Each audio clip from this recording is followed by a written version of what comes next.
Você tem medo de escrever? Dá um branco na hora da prova? Não sabe como colocar as palavras no texto, nem por onde começar a redação? Então seus problemas acabaram. Eu vou ensinar você a escrever bem. Eu garanto. Fica aqui comigo e assista esse vídeo.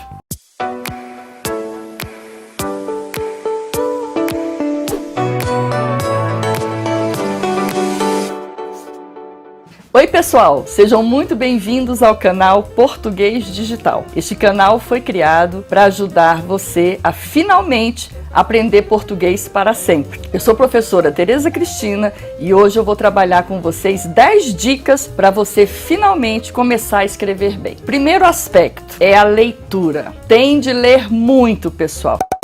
Como assim, professora? Mas eu já leio a revista Caras todo dia. O quê? Tá falando sério? Revista Caras para poder fazer uma dissertação? Não, senhor. Você tem de ler muitos livros para melhorar sua capacidade de argumentação, ler revistas sobre atualidades, porque tudo isso vai ajudar você no seu dia a dia e a sair daquele marasmo e a perder o medo de escrever. Então leia muito. Um texto não sai do nada. Então, para você escrever com eficiência, com eficácia, tem de ser bem informado. Eu sei que é muito difícil ter tempo para ler nos dias de hoje. Nossa vida é muito corrida, mas você tem de arranjar um tempinho para se informar do que está acontecendo no mundo e no seu país. Segundo ponto importante é o planejamento. Para tudo na vida nós temos que fazer um planejamento se quisermos conseguir alcançar nosso objetivo. E na redação não ia ser diferente. Por isso, um bom planejamento faz com que você seja mais rápido na hora de escrever. Inclusive porque você só pode ter, no máximo, 50 minutos numa prova de concurso, até do Enem, para poder fazer seu texto, inclusive passando a limpo. Então presta atenção, uma redação tem que ter planejamento. Você tem que saber o que você vai falar na introdução, no desenvolvimento e na conclusão. Durante os nossos vídeos aqui, você vai aprender a fazer um bom planejamento e a sair desse esquecimento de como que eu vou começar a fazer um texto. O terceiro aspecto, pessoal, é o conhecimento gramatical. É ele que vai dar credibilidade ao seu texto, aos argumentos que você for colocar. Porque não adianta ter lido muito, ter feito um bom planejamento e depois fazer uma redação cheia de erro gramatical. Então temos que saber usar os tempos verbais adequadamente, as classes de palavras e organizar o texto de uma forma que o português seja culto. Cheio de erro gramatical não dá, né, pessoal? Imagina, um bom profissional tem que ter credibilidade. E se ele falar errado, pronto. Se um comunicador falar nós vai, nós quer, nós pode, com certeza isso aí vai afetar a credibilidade dele, né? Então escreva bem e fale bem também.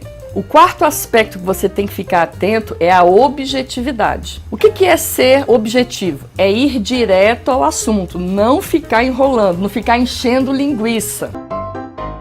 Pois é, tem gente que lê o tema e não fala logo sobre o assunto. Começa a falar só lá no segundo parágrafo. A objetividade também está ligada à denotação, ou seja, as palavras com sentido próprio no texto, porque as pessoas têm que entender o que você está falando e não ficar com elucubrações, usando a conotação. Quinto ponto importante, concisão. O que é ser conciso? É escrever apenas o necessário. Tem gente que para falar uma ação usa 6 ou 7 palavras. Um exemplo disso é quando a pessoa fala: houve confusão no estádio porque não havia pessoas qualificadas para prover a segurança dos torcedores. Quando você poderia simplesmente dizer: no estádio faltou segurança. Olha só como um texto conciso. Fala o que é necessário, mas com poucas palavras. Está achando difícil? Pode deixar que mais tarde nós vamos tratar em outros vídeos sobre esses assuntos aí.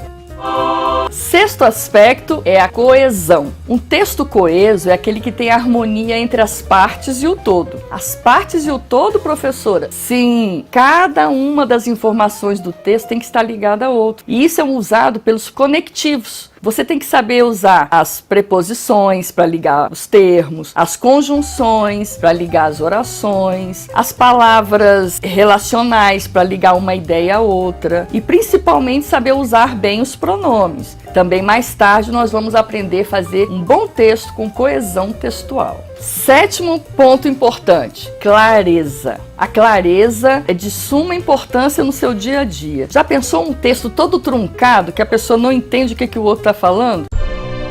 Pois é, você tem que fugir disso. E uma boa forma é sempre usar a ordem direta, sujeito e predicado. Se você trabalhar desse jeito, você com certeza vai ter um texto claro e que todos vão gostar de ler. O oitavo ponto é ter coerência. Ter coerência é uma das coisas mais importantes na sua redação, porque um texto ele tem que ser bem delineado, tem que ter introdução, desenvolvimento e conclusão. E você só pode desenvolver aquilo que você introduziu e só pode concluir aquilo que você introduziu e desenvolveu. Tá vendo que você tem que ter uma articulação entre as ideias? As ideias também têm que seguir uma lógica e assim você vai ter um texto coerente. Quando você faz um bom planejamento lá no início, você vai conseguir ter um texto coerente. Nono ponto, fluência. Tem de escrever. Gente, qualquer coisa que se quer na vida e que se quiser melhorar, tem de ter fluência. O que é isso, professora? Ter fluência é escrever. Escrever sempre. Qualquer hábito que você quer adquirir na vida, você tem que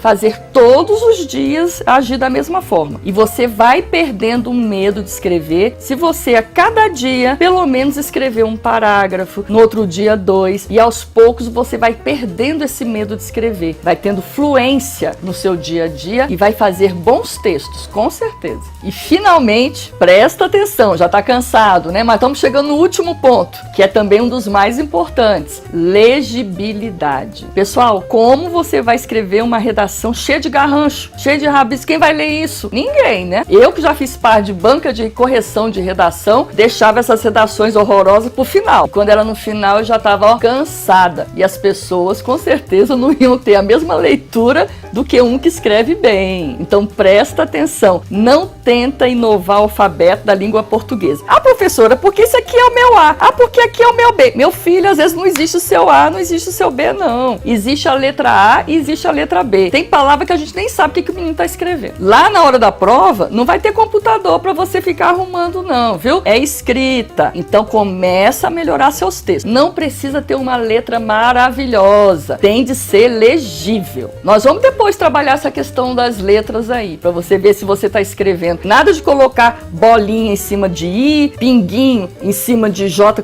igual uma bola. Nós vamos arrumar isso, viu? Cuidado. Estamos finalizando. Seguindo esses 10 pontos, essas 10 dicas que você recebeu agora, com certeza você vai começar a escrever muito melhor do que você escrevia antes. Gostou desse vídeo? Então deixe o seu like, compartilhe com seus amigos, faça um comentário aqui embaixo e se inscreva no nosso canal Português Digital. Eu vou enviar toda semana dicas para que você finalmente aprenda o português. Um beijo e até o próximo vídeo.